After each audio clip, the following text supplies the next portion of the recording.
Prospect, mot fourre-tout utilisé de manière aléatoire pour désigner tout ce qui se rapproche de près ou de loin à un visiteur, un contact, une cible ou encore un client. Mais plus sérieusement, est-ce que ce terme pourtant si courant est vraiment bien employé? Si on fait cette vidéo, vous vous doutez bien que la réponse est non. C'est justement pour cela qu'on a décidé de vous aider à maîtriser ce terme, car il vous permettra d'optimiser votre processus de conversion. Alors concrètement, qu'est-ce qu'un prospect? Le terme prospect est plutôt issu du domaine commercial.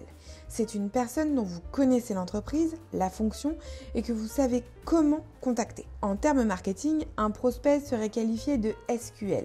Il s'agit donc d'un client potentiel, une personne qualifiée dont vous avez la certitude qu'elle correspond à votre cible pour vos produits ou services et qu'il va donc falloir convertir.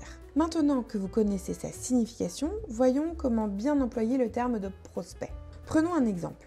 Un visiteur télécharge un template sur votre site pour travailler ses buyer persona. En faisant cela, il devient un lead car il a montré un intérêt. Mais avant de passer de lead à prospect, il doit montrer une intention. Cette intention représente pour vous un engagement pour passer à l'acte d'achat. Il a peut-être déjà pris contact avec un commercial et vous devez le rassurer en lui proposant des contenus adaptés, cas client ou audit gratuit par exemple.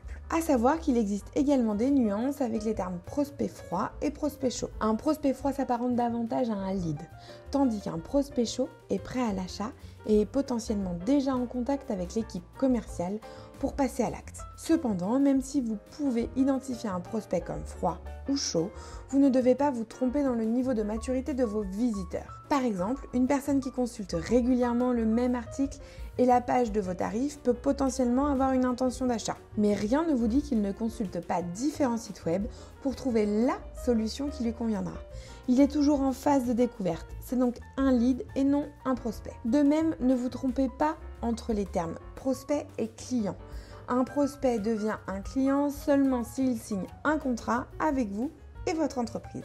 Donc, comment passer de lead à prospect? Il faudra rendre votre lead plus mature sur vos activités en mettant en place des stratégies. Une stratégie de lead scoring pour aider une personne à passer à l'étape supérieure et de lead nurturing pour transmettre des contenus adaptés et engager vos leads à devenir prospects. Mais pour approfondir tout cela, je vous invite à aller sur notre blog, sur le site de Sales Odyssey et lire nos articles dédiés à la conversion.